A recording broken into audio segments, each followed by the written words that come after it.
Hello, I'm Elena Arawet, architect, and you are listening to US Modernist Radio. Mama don't allow no architecture around here. Mama don't allow no architecture around here. Oh, I don't care what Mama don't allow, gonna draw mine modern anyhow. Mama don't allow no architecture around here. Welcome to US Modernist Radio, where we talk and laugh with people who enjoy, own, create, dream about, preserve, love, and hate modernist architecture, the most exciting and controversial buildings in the world. We're usually on every 2 weeks, but for the holidays, you're getting bonus episodes every week with shows from the recent New York Architecture and Design Film Festival. Today, host George Smart visits in New York with Kelsey Keith, editor-in-chief of Curbed, strolls through New York's smallest museum, and chats with Greg Durrell about his new film, Design Canda. Support for US Modernist Radio comes from Realtor Angela Roll. In an adventure we're largely making up, modernist realtor Angela Roll dated Harry Potter at age 17 as she attended Le Corbusier High School just down the road from Hogwarts. Her football team was the Fighting Modernist. Although ridiculed by other architecture students for dating a magician, she learned how to conjure up the slightly tipsy ghost of Mies van der Rohe and became valedictorian. After she and Harry broke up over his obsession with Elizabeth Montgomery, Google it. Angela was recruited by the CIA and sent to rural Georgia to design modernist underground bunkers disguised on the surface as Waffle Houses. After an inspiring breakfast with former President Jimmy Carter, who liked his hash browns scattered, smothered, covered, chunked, and topped, she decided to use her architectural training to specialize in modernist real estate, advising buyers and sellers of magical modernist houses on everything from appropriate renovation to dealing with muggles. Angela Roll is your special agent. Reach her at angelaroll.com. That's ROEHL or 919-995-0550. Hi, folks. I'm George Smart. This is the second year US Modernist Radio has visited the Architecture and Design Film Festival in New York City. Every fall, the stars, producers, and creators of the latest architecture documentaries gather to premiere their latest films and occasionally feature films. Executive Director of the festival, Kyle Bergman, curates a series that each year brings visually brilliant, thought-provoking, and faithfully documented films not only to New York, but to other locations across the country. Last year was so cool, I didn't think it could get any better, but it did. Let's start today with Kelsey Keith. Most of you are Curb.com readers, I suspect. This wildly popular digital publication has both national and regional editions. They're one of the most successful players in the market covering architecture and real estate, and I must say, they do a great job covering modernist houses, especially ones in danger. Kelsey Keith is Curbed editor-in-chief. All rise. And formerly special project editor at Durrell. She loves making architecture relatable, cities approachable, streets walkable, rooms beautiful, and buildings useful. She is obsessed with civic infrastructure, homes with gables, which we'll forgive her for, and her Kindle. We spoke in the conference room of Curbed in New York about Paris, Candide, ABE books, fried chicken, and the new documentary Enough White Teacups. The film, produced by Michelle Bauer Carpenter, shows how design can be used for affordable housing to prevent blindness, destroy landmines, deliver vaccine to remote places, clean up oceans, and prevent infant mortality. All practical, important uses much more relevant to humanity than yet another Instagram photo of a white teacup, and may I add, any brunch food, foam shapes and lattes, cats, or selfies. Sorry, cat people. Oh. And please, haven't we gotten over selfies yet? Yes. I want to start with you're going to Paris from Knoxville. This sounds like a novel. You know, girl from Knoxville goes to Paris, studies at the Sorbonne, right? Yeah. I mean, I assume like not all your friends in Knoxville went with you. This must have been a pretty unique experience. No, although I did. There was another stop in between. So I went to the College of Charleston. Okay. To study art history and architectural history. and arts management as well, because I assumed that I would go into like nonprofit work. Haha.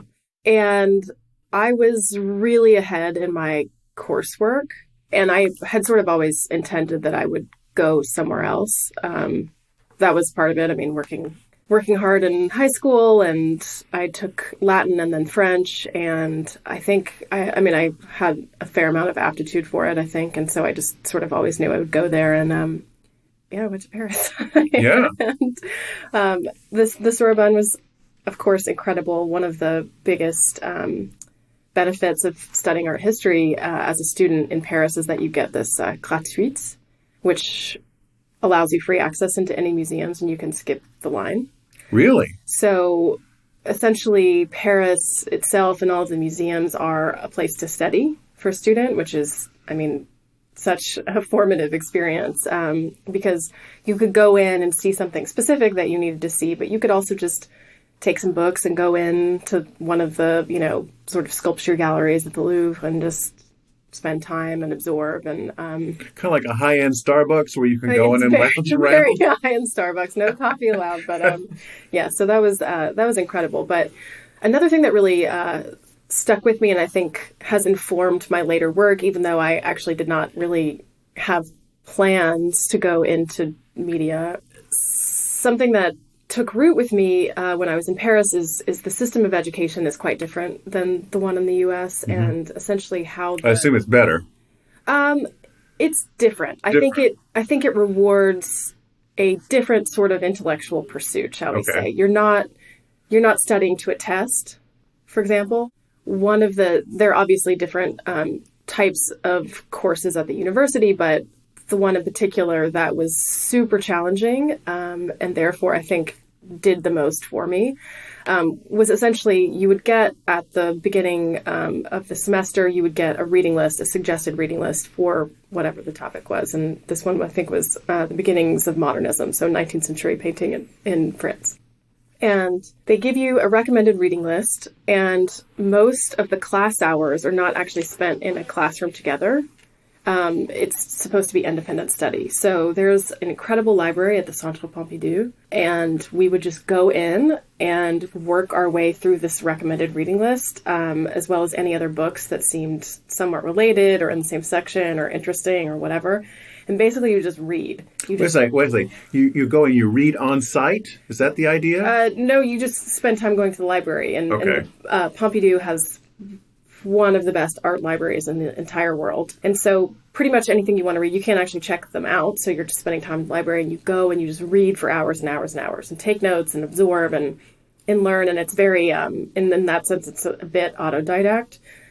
And then at the end of the semester... Those of you that don't know autodidact, that means you're doing it yourself.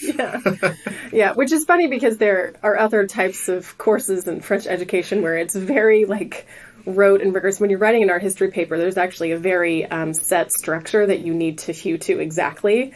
So it's funny because the French system is very rigid in some ways, but also sort of rewards this intellectual pursuit of that's much more independent. So in any case, at the end of the semester, you would go in and you have the exam, which is just one open-ended essay question that is broad enough to relate to all of the suggested reading that you should have done throughout the semester.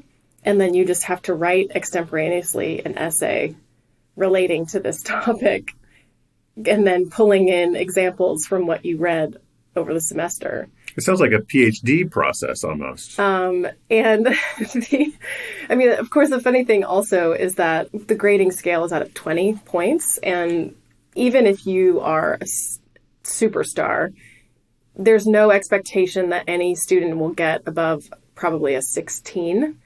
And so a good score would be 12 to 14 is considered pretty good. Pretty good. Which is so funny because, obviously here it's you've got the accelerated track, GPA is over 4.0. It's very competitive, to get to this number. And then, what I experienced, at least in France, was totally different. So I think that suited me very well because I wish I had more time for this. And I find it incredibly invigorating to be able to go and do research on my own and read a lot. I'm a big reader anyway. And have time to have sanctioned time to do that was such an incredible educational experience. How long did that take you? Was it a year or 2 years at the Sorbonne? No, it was a school year. School year, yeah. Okay. Yeah. Okay. So. Were you still on the trajectory of working in nonprofit somewhere? Yes, I thought that I would end up working in museums. I always knew from the time that I was small that I would move to New York. That was a given. My mother she was born in New York. My grandfather taught political science at Columbia. And so my mom's whole family is from Texas, but they moved around a lot because of the, different posts at universities. She went to school in the Northeast and had one of her oldest friends lived here. So we grew up visiting her here in Manhattan. And I don't know, I just always knew that I would move here. It was it was pretty much foregone conclusion. Sure. So, how old were you when you made this decision? I don't know. I mean, I was the sort of child that announced my intentions of becoming the first woman president when I was probably 8. So that was me. Was that over dinner or at school pickup, or do you remember when that moment was that you were going to be our next president? Probably everywhere. I'm sure that I was very obnoxious. But I don't know. I don't want to be president any longer. In any case, I always knew that I would move to New York. So my intention was to work in a museum. But at the time, I think that people have sort of gradually changed how they do this because it does reinforce a lot of inequity. But museum fellowships for people at that time were a year long, unpaid, and full time. So my parents were like, oh, haha, that's cute. How are you going to survive in New York if you have a full-time unpaid job? Yeah. Which was a great point. That was good to have that lesson. So I ended up doing another job that was just to pay the bills, essentially. Were you in a Denny's, or what kind of job was this? So the job was, I worked for a boutique PR firm that did luxury travel. Oh, nice. And the founder of the agency, she really only hired liberal arts graduates who could write. And it was a very, I don't know, there's a certain perception of publicists, but it was a pretty cozy, supportive experience, I think, as far as PR goes. Obviously I knew that I did not want to do that, but it was a good job. And what I took out of it, actually, which was incredibly pertinent to my career arc, was that it allowed me to really learn how media, particularly New York media and print media, was structured. First of all, I could read any magazine and it would be work. I could just read and read again, which is obviously an interest of mine. And I sort of started memorizing mastheads and figuring out how stories are made, and this sort of narrative in pitching. Basically, I was all about writing a story. And so I got to know people on the media side, but also just got a real interest in publishing through that, which was the real takeaway for that job, and obviously pretty relevant to what I ended up doing. But it wasn't the job that I wanted.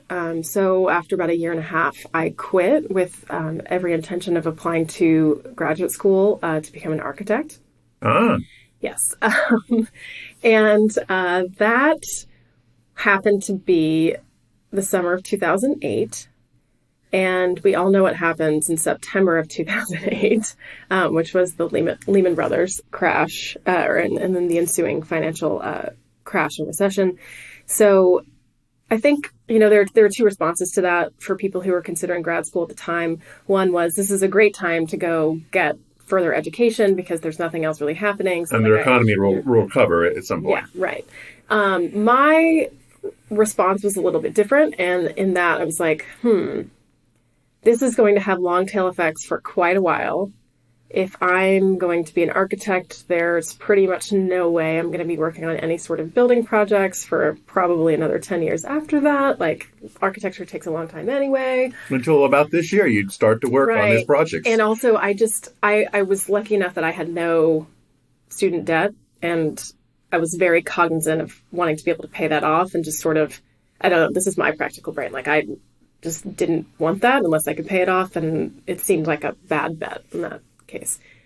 But that's not really the reason I'm not an architect. I think that was, in a way, like a forcing mechanism for me to think about whether I actually really wanted to do that. And I don't know that I am personally suited to practicing architecture, but I love it deeply. So that was sort of an interesting time because I started writing. People that I had known through that first job sort of started giving me a chance to write here and there, and I would get freelance assignments, and there were a couple of people early on who just took bets and let me write things. And then I got more and more work. And so I had started freelancing while working at a restaurant.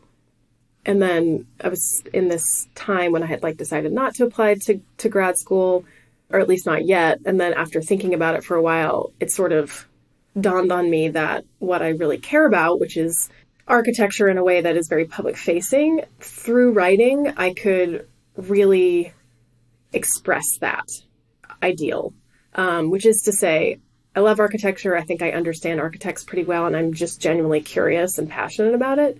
I think a lot of times it needs translation into the public sphere, and ultimately it's meant to serve the people who will then experience it.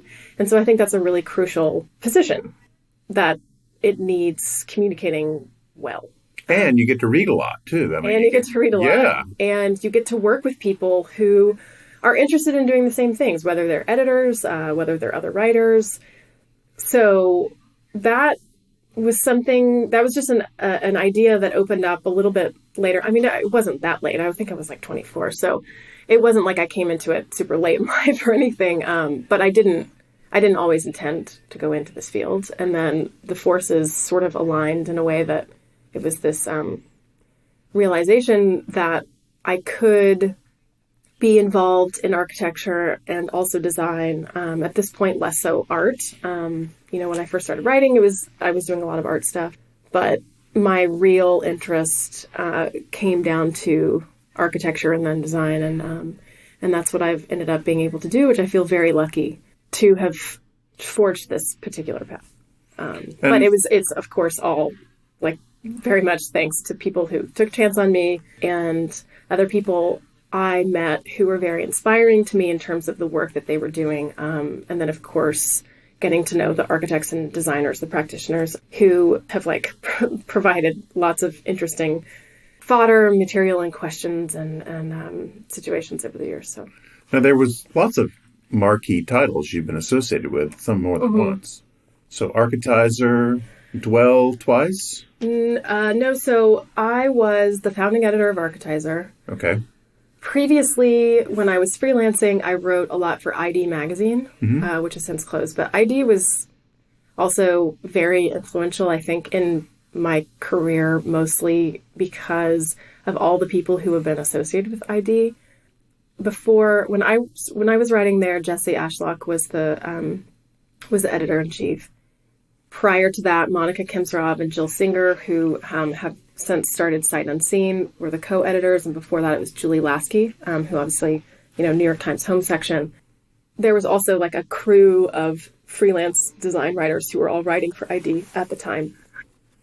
Both very seasoned and then, sort of younger, my age. And at this point, everybody has gone on to do remarkable work, and I really feel like I was extremely fortunate to have that foray into writing, be ID, because ID was just, I don't know, it was a powerhouse. And when it closed, I remember the closing party was at that bar Half King on 23rd, I believe, 23rd and 9th. Okay. And I went to it, and my other writer friends were there, and it was chummy, among our sort of generation. But then there were just all these people in the corners that I didn't even know yet, but just design luminaries, because everybody who had written for ID or been featured in it or subscribed. It was really cool. I was totally starstruck.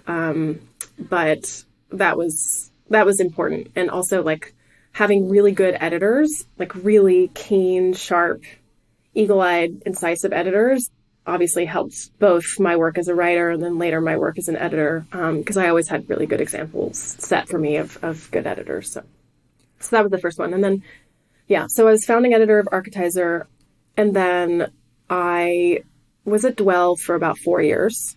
I had written freelance for Durrell prior to that, but then came on full-time. And I was the first full-time editor for Durrell based in New York, because at the time the magazine was entirely headquartered in San Francisco. Was that when Allison was part of it? No, it was after Allison. So, and it's funny because everybody knows each other. The generations of Durrell also like span different editorships. So Carrie Jacobs was the founding editor, and then Allison Arief, then Sam Garra, and then Amanda Dameron. And I had written for Durrell at the time when Sam was leading it, and then Amanda became editor-in-chief, and she hired me pretty much out of the gate.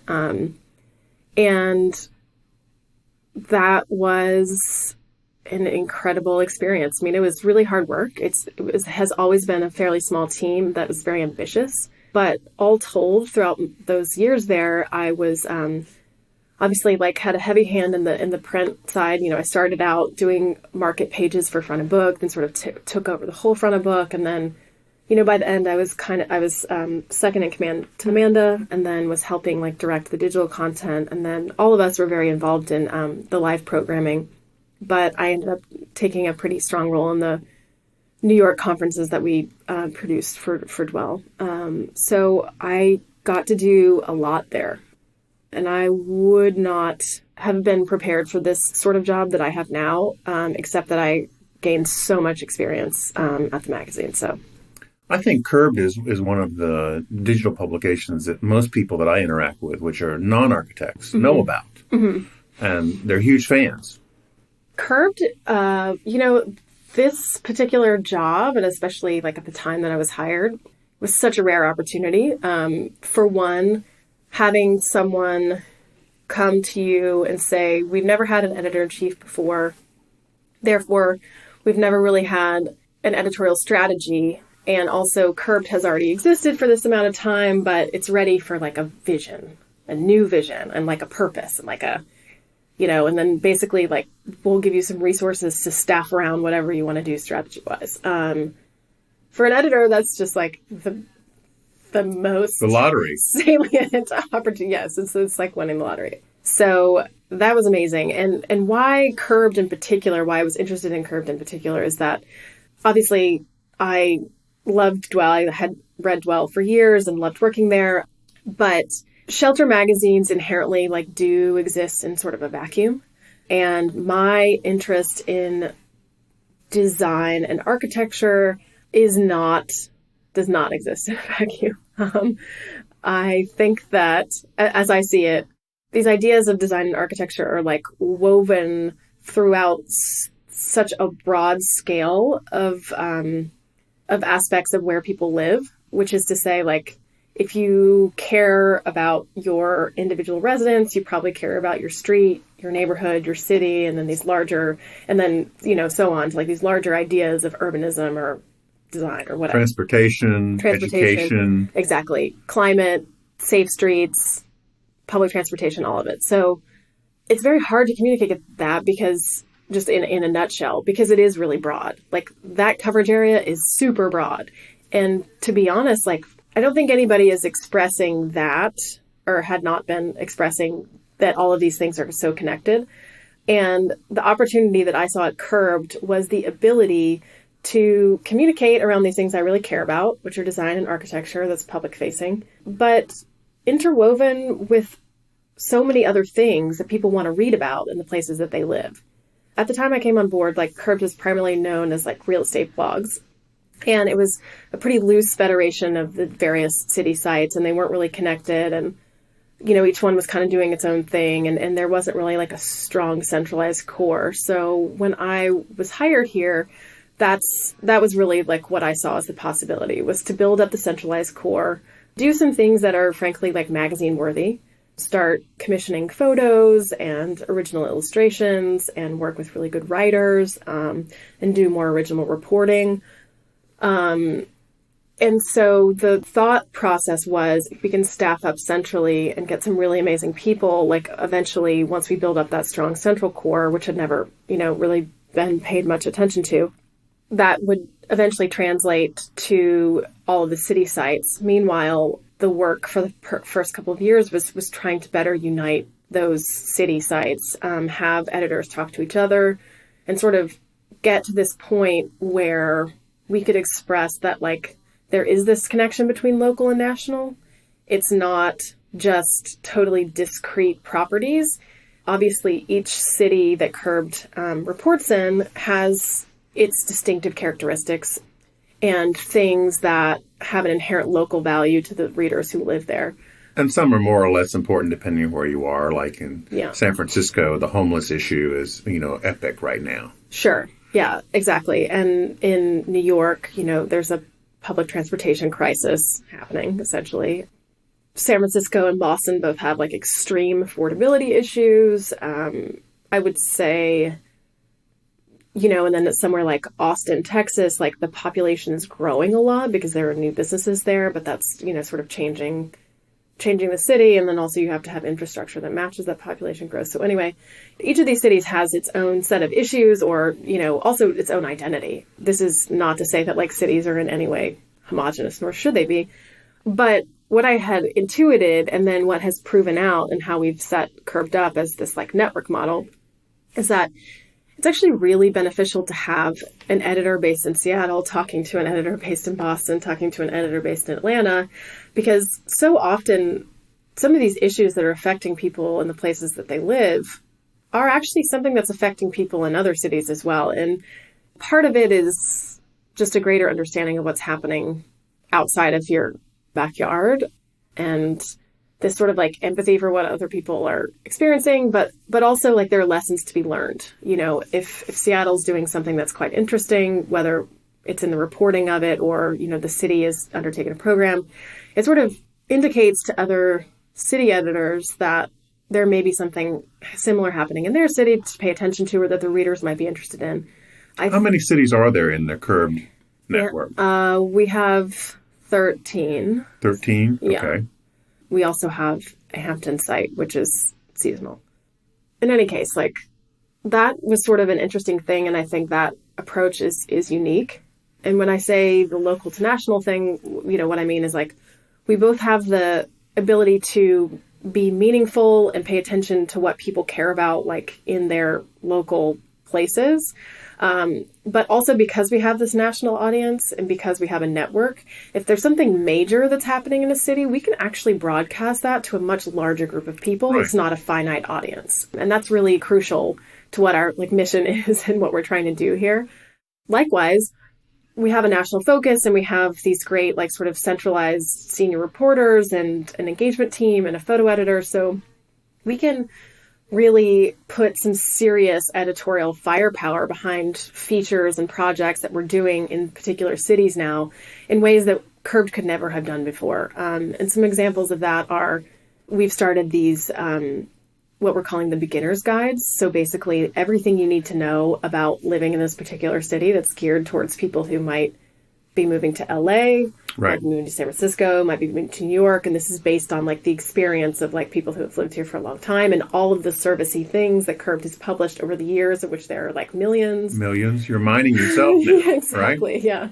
I think those sorts of projects are really good because, I mean, again, our coverage area is really broad. Our history is very long, and there's so much that we've done that I think people may not even realize that we do. And so it's important for me to be able to like package that and communicate that and like really rely on the expertise of all of our editors and contributors and things like that. I wanted to ask you specifically about Curbed's, and this is a big, broad thing, but you guys have seemed to chunk it down a bit, about sustainability in general. You have many articles that either touch on sustainability or address it directly. Yeah.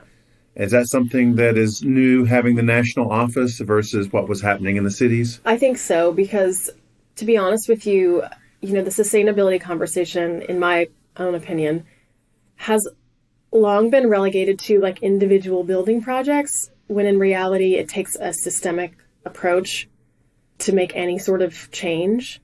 So I'll give you an example. Our urbanism editor, Alyssa Walker, is super in touch with this like coalition of mayors. And that coalition really, I think, found its footing and found its purpose last year when Trump withdrew the U.S. from the Paris Climate Accord. So this coalition of mayors, I think it started with 100 and then went up to 250 and now it's like 375. They all banded together to say, like, here's what we're going to do locally to keep the tenets of the Paris Climate Accord going, because we actually think that cities can do a lot individually and then after that collectively to combat climate change. And that sort of thing is super salient for us because it is super local. At the same time, like, it requires, again, this like collective action. And so I think that that is the way that we tend to cover it, is a little bit more in a way that's talking about sustainability and how that can combat environmental effects on cities rather than just, individual building projects. That being said, like, we are very attuned also to, of course, people who are trying to do things in a new way. I think it has to happen at scale. And so that's certainly what we're interested in covering. One of these projects involving sustainability is a movie called Enough White Teacups, which you were on the panel for. Yes. At the Architecture and Design Film Festival. Yes. Tell me about that movie. Sure. It is about these design awards, but the more important thing there is the point of the design awards, which is to look at design and particularly design's effects on communities. So the name Enough White Teacups is sort of a nod to paying attention to design that is not just pretty little objects, that really has a point. And so when you're thinking about design to help a community or to affect positive change, obviously, like, one big area of that is sustainability. And so, again, I think that sort of thing is important to me personally and to Curbed editorially. And so that's why it seemed like a good fit for me to moderate. Also, I am pretty enmeshed, like, with the Danish design culture. I've covered it a long time. I've been to Copenhagen a lot and interviewed many people to get to, like, the heart of how you have to have hung out with Bjarke Ingels at some point in that adventure? Yep. Yep. In any case, like, I think what's super interesting to me is how, yes, of course, design is intrinsic to Danish culture, but it's not incidental. It's very purposeful. And I think that that is the real lesson here, is that, people go to someplace like Copenhagen and they are totally delighted by how amazing the cycling infrastructure there is and how it's easy for families to, commute and carry children around in the Christiana bike baskets and cycle into the center of the city in 10 minutes, with no red lights, and bikes are really prioritized over cars. But the lesson there, and I think that's important for other, cities to take note of that, is like, it takes a long time to get to that point. Copenhagen wasn't like that in the early 80s. I mean, it was the center of the city was, like many other cities around the world, like the shipping industry had really, like, gone to the wayside, and therefore some of the industry there. And the city was not like the kind and fuzzy place that you know today. It took a lot of investment and a lot of planning from the city and from architects and designers and transportation experts and urbanists like Jan Gehl to put together a decades-long plan to get Copenhagen to this point where bikes and pedestrians are prioritized over cars. And they still are setting goals today. So I think it's by 2025, the city aims to be carbon neutral.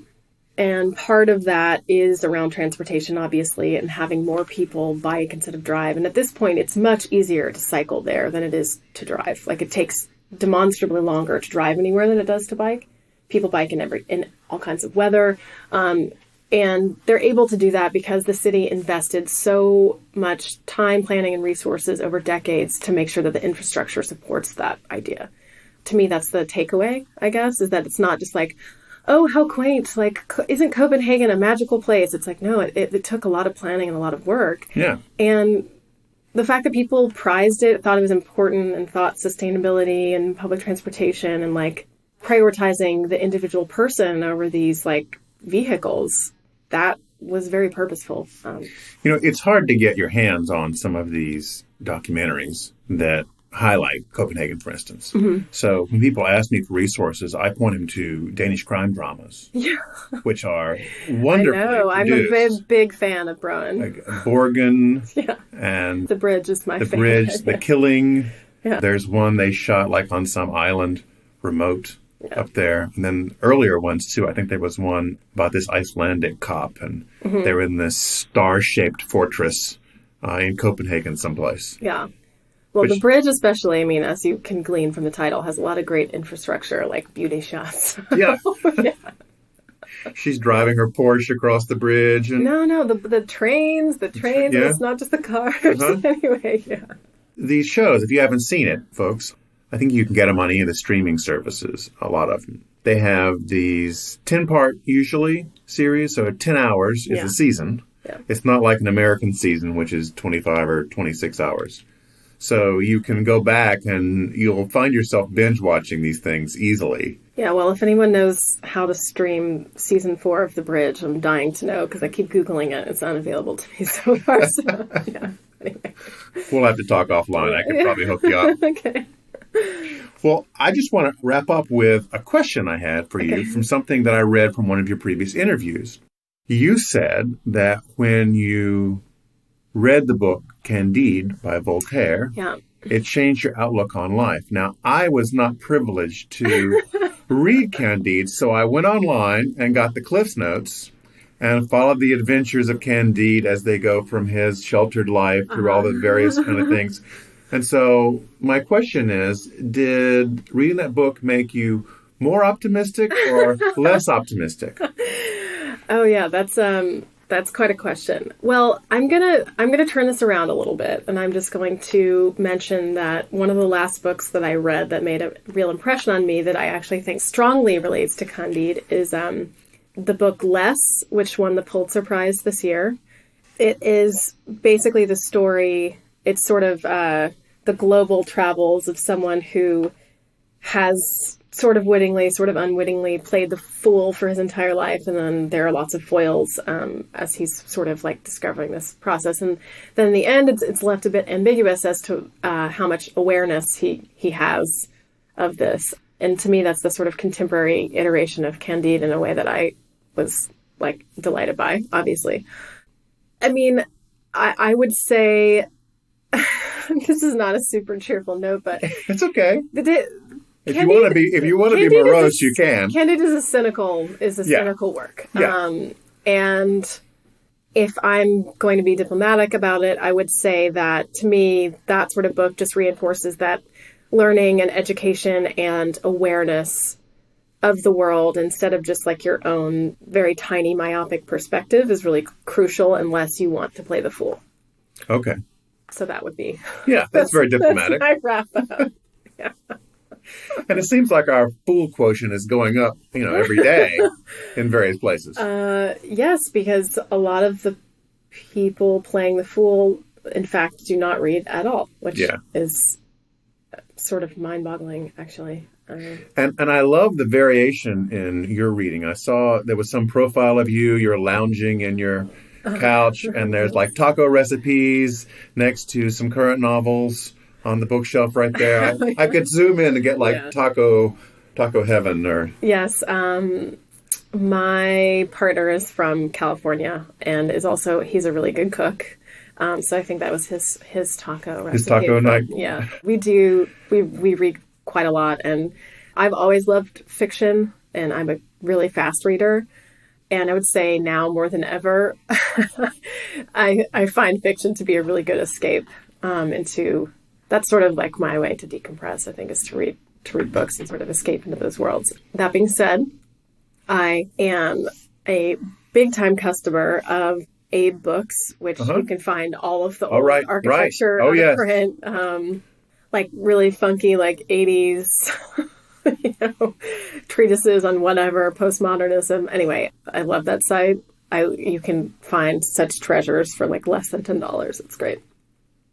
So I've been doing a lot of reading on that front as well, like old Ada Louise books and architects' houses and decorating books from the 70s, and that's super fun too. And how many thousand books do you have? I don't know if I have that many anymore. When I moved in June from a big apartment to a studio on at sort of the nexus of Lower East Side and Chinatown in Manhattan, and no room. I gave away a lot of books, like a lot of books. Actually put them out on the street and then put them up for free on Craigslist, and they were gone in like hours. I downsized quite a bit. It's okay. They'll come back. Okay. I know they do. I'm sure people send you books here. You're filling up your office. God. Oh, yeah. Actually, that's a good note. When we moved into this office, each editorial brand here at Vox Media was allowed to sort of decide on and design a room that could be used by other people at the company, but that was sort of meant to express like the ethos of that particular editorial brand. Mm-hmm. So we did a library. So we have the Curved Library, which I should say is probably the most popular room in this office. People really enjoy it.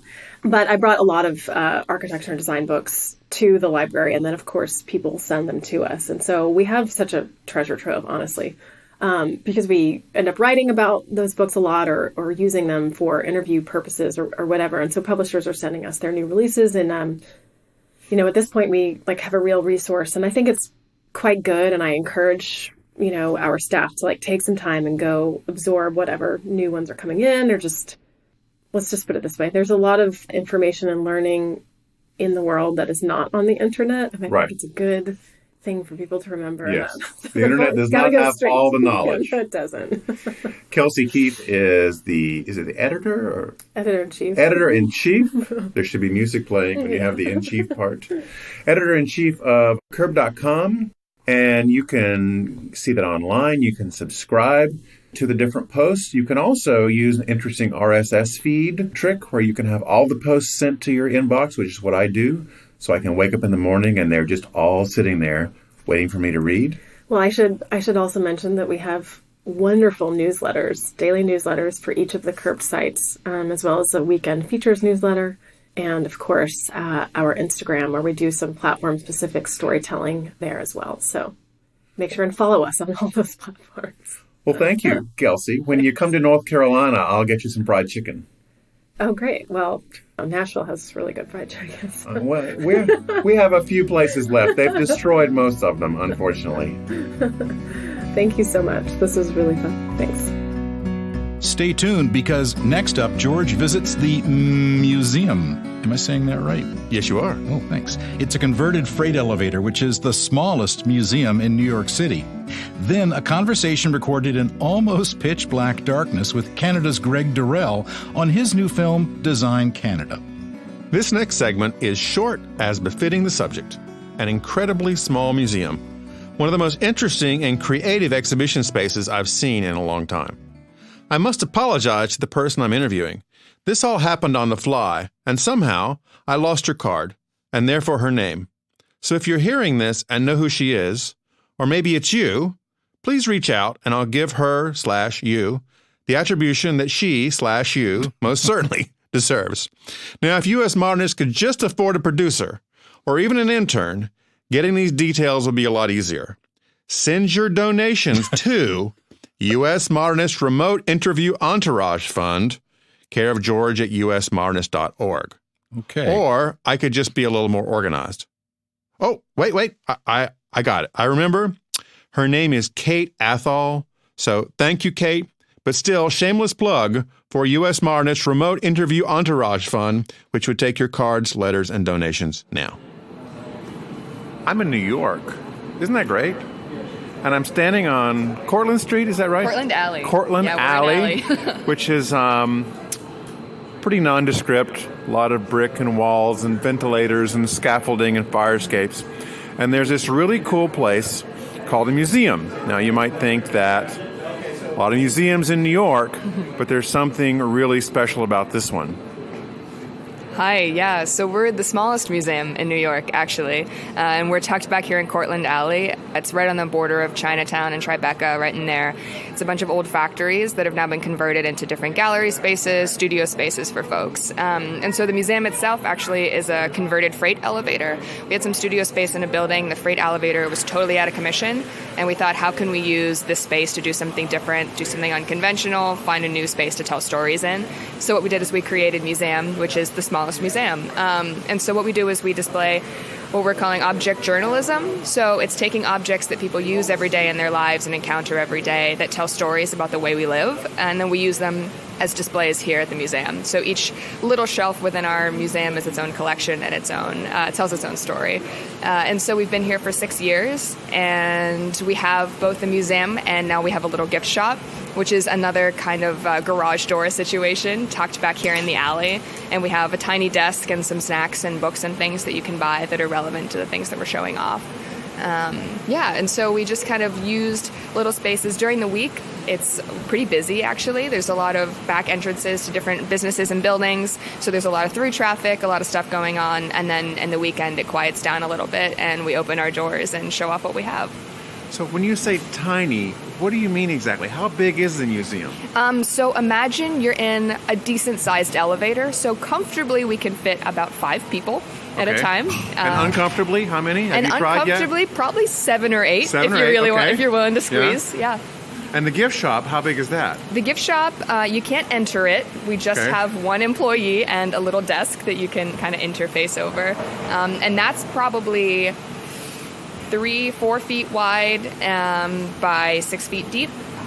Yeah, pretty tiny. So how did you become associated with this project? I've been working on this project. I actually started working here as a docent, and I had a friend who was a docent before I was. They needed someone to come in and cover a shift, and so I learned some more about what Mmuseumm was and started working here, and I couldn't leave. How did it start? It was Alexander Kalman and the Safdie brothers were working together and wanted to find different ways to tell stories. They found objects that were interesting and exciting to them, and wanted to find a way that they could display them, and it wasn't just some everyday boring thing that you see anywhere else. So how do we make it new? How do we make it interesting? And that's what they did. And so it's all about collecting objects and things that are important to people in different ways, or things that are useful to people in different ways, and then showing them off and telling their stories.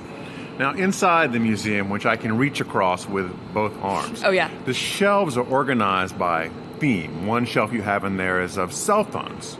So how do the different exhibits work on the shelves? Sure. So we work with a variety of different folks. Sometimes it's private collectors who collect something. So, for example, in our current season, which just finished in 2018, we have a taxonomy of bread clips. So a private collector who collects little bread tabs from your bread from all over the world and then categorizes them and makes a whole display with them. We work with different artists who make collections of objects from different places in the world, and then we have some production interns who work with us to find different things that are variations on a theme. So it tends to be stuff that we think is interesting and relevant somehow right now to what's happening. So, for example, we have a collection of world leader-used tissues, and those are all leaders who are relevant to something that's happening right now in the world. So you look at... I didn't know that was a thing. Oh, they're wild. You'd be amazed at things people collect, yeah. Okay, well, thank you so much for talking with me. Of course, yeah. Greg Durrell is a partner at Hulse & Durrell, a Vancouver, Canada-based design firm that develops brands, products, and films for ambitious organizations that want lasting impact. Their client list includes the International Olympic Committee, the Canadian Olympic Team, NBC Sports, and Square, to name a few. Greg's film Design Canada is the first documentary chronicling the history of Canadian graphic design and how it shaped a nation and its people, including the creation of the Canadian Broadcasting System logo and the Canada wordmark. And they have a really great healthcare system, which is nice. Indeed.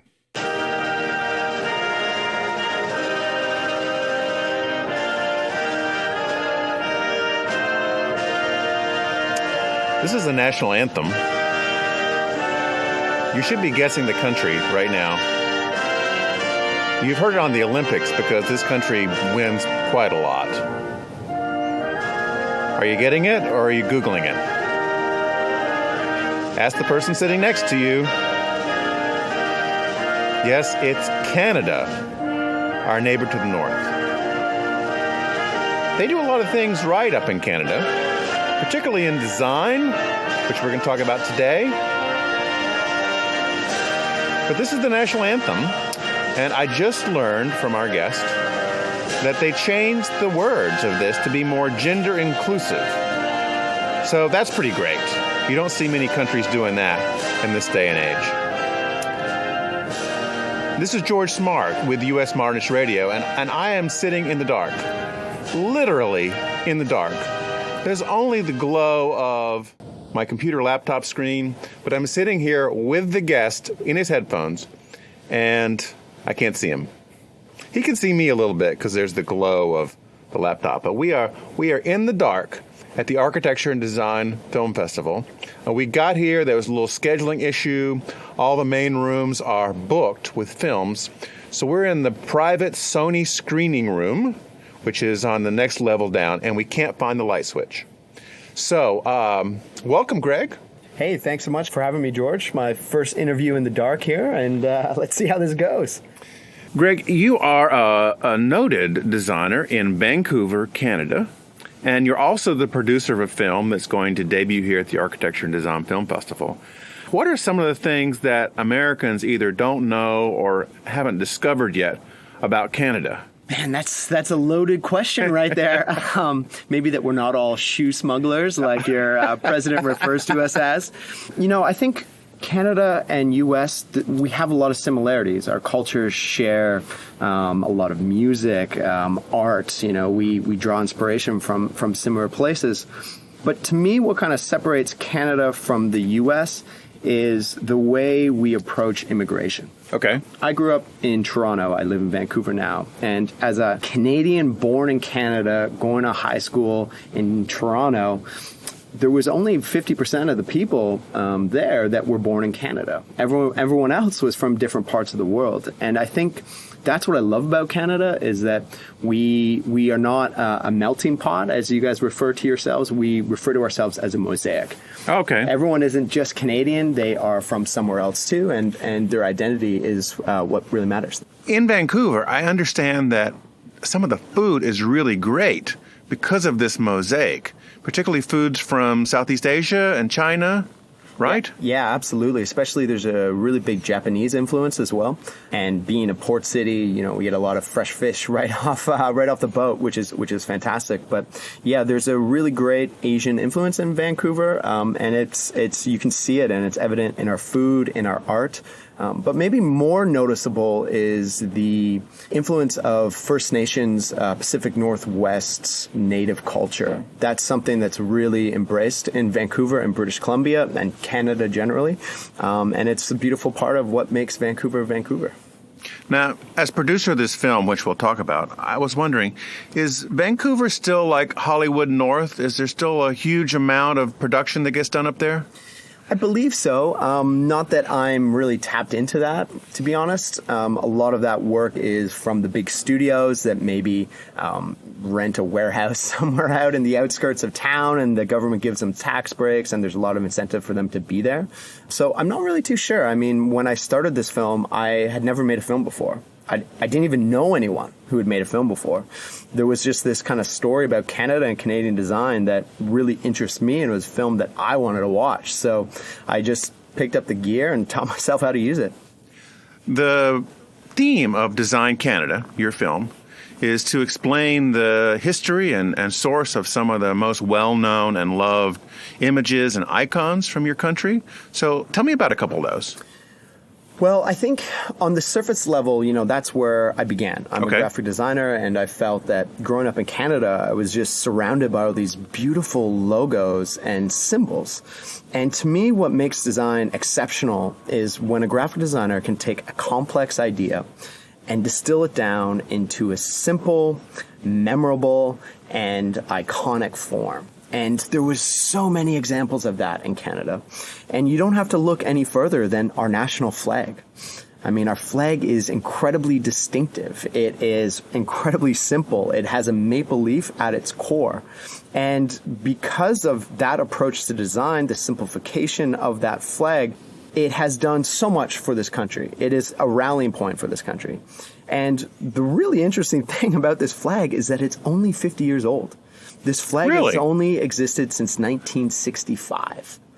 I had no idea. I know, right? And previous to that, we flew very much a British flag. It looked just like any other colony of Britain. If you can imagine the Australian flag or the New Zealand flag. With a little Union Jack in the corner. And then you get your own little thing in the middle on the right side. And Canada had one of those flags for over 100 years. And it wasn't until the 60s that, coming out of World War II, Canadians began to think of themselves as their own nation. Lives were lost on the battlefields. Canadians sacrificed both at home and abroad. And riding that wave, there was a momentum building that we weren't just a colony of Britain, that we were our own independent nation. And one of the major rallying points around that was the flag. And by creating this flag, I think Canadians were able to think of themselves as Canadians and set a new trajectory for our country. And for me, that flag and a lot of the other logos that come out of this era, it's no coincidence that this is also the era that gave us the Official Languages Act that made English and French both official languages by the Government of Canada. It gave us the Charter of Rights and Freedoms, and it created a policy of multiculturalism and immigration. And those are some of the foundations of who we are as Canadians today. And I believe if it weren't for all this iconography that came on the scene in the 60s, this might not have happened. When I look at the 1960s and the 70s and the work that came out of that era, to me there is no coincidence that this era also produced fundamental charters of rights and freedoms in the policy of our country. In the 60s, we reimagined our immigration system. We created a policy of multiculturalism. We made English and French both official languages in Canada. And don't get me wrong, over 90% of Canada speaks English, and that is, what most of us speak. But at the same time, there is something to be said about us embracing both those languages. And as simple as it is to update your logos and your symbols, and maybe that's kind of insignificant to some, but to me, what that did was that put a stake in the ground. That allowed Canadians to think of themselves as Canadians. And it allowed them to see these symbols as their own. We were no longer just using symbols that were given to us by Britain. We had a stake in the ground. We were our own country. And to me, that is what is so hard to articulate about design, but that's what makes design count. Because when graphic design looks right, and when it's executed right, and most importantly, when it feels right, it has the power to inspire generations and build nations. Now, I don't know my Canadian history. I much apologize. But when was the official break from Britain? So technically, Canada became a country in 1867. Okay. So just a few years ago, we had our 150th anniversary. So we're a very young country in political terms. But, I think it's also important to acknowledge that the Indigenous populations have been in Canada for as long as 12,000 years to the best of our knowledge so far. That's the Nunavut? Is that how you pronounce it? Nunavut. So Nunavut is a territory in the north. There's Nunavut, Northwest Territories, and Yukon. But, the First Nations populations were, there's archaeological evidence of them in British Columbia and, even in Ontario as well. So they were here. They inhabited the land that became Canada. So what prompted a change in the flag in the 60s? I mean, I can't imagine there being enough political will to change our flag to anything at this point in the U.S. So there's many points into why the flag changed, but I'm going to offer one through the lens of a design perspective. Okay. In 1956, there was a crisis in Egypt over the Suez Canal, and war broke out between Britain, France, and Israel, and Egypt. They wanted to control the Suez Canal. Ships pass through there all the time. It saves over 6,000 kilometers of travel. Now, through the UN, a Canadian by the name of Lester Pearson had brokered the peace deal. Wait a second. Is that the Pearson Airport? That is the same. Okay, Pearson I've flown through there. Yeah, okay. So Lester Pearson brokers this peace deal. And when Canadian troops go to be on the ground to help keep the peace, they're met with resistance by the Egyptian population because their flag contained a Union Jack. Oh. So the people of Egypt thought that these peacekeepers were aligned with the enemy at the time. And this is a really small detail, and it's something that could have been overlooked, especially after the conflict was resolved and everyone had returned home. But Pearson kept this with him. And 5 years later, when he ran to become Prime Minister of Canada, this was one of his platforms, that Canada needed their own distinct flag. And it created a huge debate across this country because you had an older demographic that had grown up in Canada, that had used this British flag their whole life and felt, why do we need to change that? But then you had a younger demographic that felt that this flag no longer represented their values of like who they were becoming as a society. And this started an incredibly political debate over what this flag should be. So what Pearson ended up doing was he set up a bipartisan committee. So in Canada, our political system's I think we've outlawed those in the United States. I don't think we have those I know. anymore. People don't work like that down here. But what he did was he set up a committee of 11 people of all different political backgrounds, because in Canada we have more than just 2. And they were given 6 weeks to come up with a design. And they received over 5,000 submissions. Now, I work in design today, and there is nothing scarier than design by committee. Yet these were the stakes. They had 6 weeks to kind of go through these submissions and figure out what this flag should be. So ultimately, through this committee, we ended up with the flag that we have today. There was a lot of machination. There was a lot of refinements that were made. But ultimately, this flag was the result of everyone working together. And at the core of this flag is a single maple leaf. There's not 3 maple leaves. There's not 2 maple leaves. There's one that says, however many we are one. And what I love about our flag is right in the heart is our connection to nature. The maple leaf, the sugar maple tree. You know, I love that. That makes me proud to be Canadian. Well, it's certainly a beautiful flag. And as we heard in the beginning of this, you have a beautiful national anthem to go along with it. I remember hearing it so much at the Olympics and going, that's a pretty catchy tune, because some of them are not particularly catchy. You can't quite remember them. Mm-hmm. Yeah, very true. Another symbology that you talk about in the film, I believe, is that of the Canadian broadcasting system. Yep. Now, most people in the U.S. who don't live in the Canadian border areas really don't know what the CBC is, but it is their national television network. It's been around since television has existed. I was trying to think, Greg, have there been any crossover hits where a Canadian show became an American show? Because I know it goes the other way. That's a good question. I think we're starting to see a lot of that happen on the internet now, especially in terms of podcasts or video casting has happened. But in terms of a big breakthrough mainstream Canadian production, not really. Because we used to steal from the British all the time in the 60s and 70s, and that kind of stopped. But I didn't know if there were any things from Canada that people might recognize. We'll have to be Googling that. And I think so. I think nothing that has broke through into the mainstream yet, but I think that's coming. There's a lot of incredibly talented writers and directors and producers in Canada. And it's interesting because I think in many ways Canada is just beginning to find their own swagger now. When you look at what's happening in the world, I think Canadians are starting to realize that our society isn't perfect by any stretch. I'm not trying to say that, but I think we can be a thought leader right now. I think we can be proof that an inclusive society, one that accepts people from different cultures, different backgrounds, and embraces that and can live together in harmony. I think we can be a role model for that, and I think Canadians are beginning to think of themselves like that, but it's taken a long time to get here. So tell us about the CBC and its logo.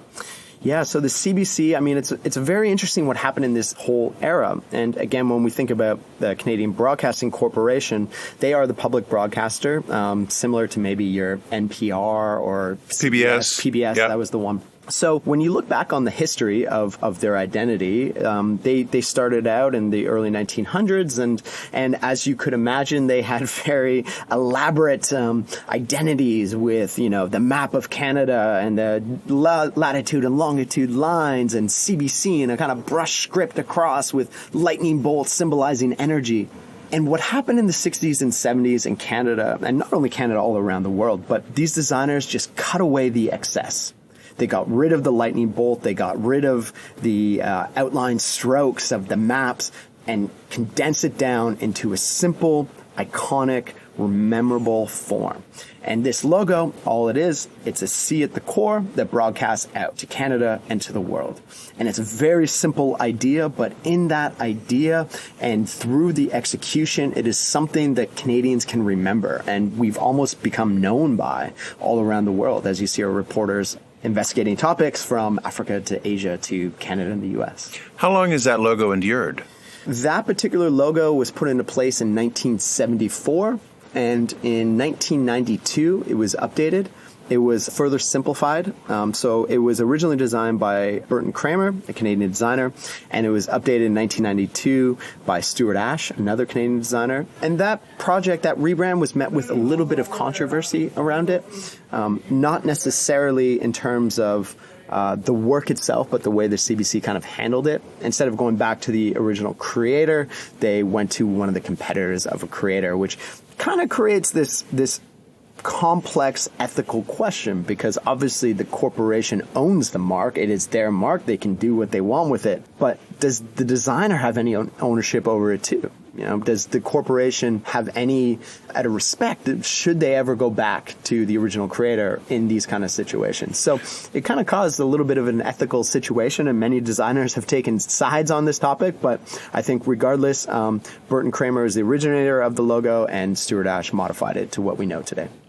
So it's kind of like if you want an update on your Mona Lisa, you go to someone other than Da Vinci. Yeah, maybe that's a little little extreme, but similar. If you were to wouldn't you originally go to the original creator? I mean, I think I probably would, but I'm a designer as well. So, tell us about where people can see the film or see the trailer, or how they can access this over this next year. Yeah, so we've been. It's been a really wild journey. I started this film 6 years ago, just out of an interest of finding out why these symbols, I feel like they played a part in how I identify as a Canadian, and they surround us every day. And even as a designer, as a student of the game that loves the history, I was not able to find out anything about the human stories behind these symbols. So I just set out on a mission to make that my goal, is to meet the people that were in the room when the flag was drawn. Meet the person that created that CBC logo, the Canadian National Railways logo, the Montreal 1976 Olympic identity. Wow. I wanted to meet those designers. And it took me 6 years to make this film. I'm actually incredibly fortunate that I was able to team up with a producer, Jessica Edwards, producer-director. She was originally from Toronto and now lives in Brooklyn, and her partner, Gary Huswit. They really helped guide this process and taught me how to make a film, which I've been incredibly grateful to them for. And, we independently made this film. We ran a Kickstarter campaign, and we've been independently touring it across the country this summer. And tonight is going to be the very first international premiere of this film, and I'm really quite excited to get that in the hands of an international audience. And there's a few remaining U.S. dates throughout the month, and then we'll be releasing in the iTunes in November. So any further information is at designcanada.com. Designcanada.com. Well, Greg, thank you so much. We are going to go out of this very dark room shortly into the light, and I want to encourage everybody to go online and learn about the film. Great. Thank you very much for having me, George. Thanks for listening. US Modernist Radio is underwritten by Angela Roll, your special agent for Modernist Houses, 919-995-0550. Visit usmodernist.org's massive archives to listen to past shows and access 2.3 million pages of classic 20th century architecture magazines. US Modernist Radio is produced by Soundtracks Recording Studios in Raleigh, North Carolina. Our theme song was performed by George Smart and Robinson Earl. Researcher Cindy Stratton, not a real name, is in a bunker this week somewhere near Albuquerque, we think. U.S. Modernist Radio is a production of Triangle Modernist Archive, a nonprofit educational organization for the documentation, preservation, and promotion of modernist residential design. I'm Tom Guild. George and I will see you next week with another edition of Canadian Modernist Radio. Wait, what?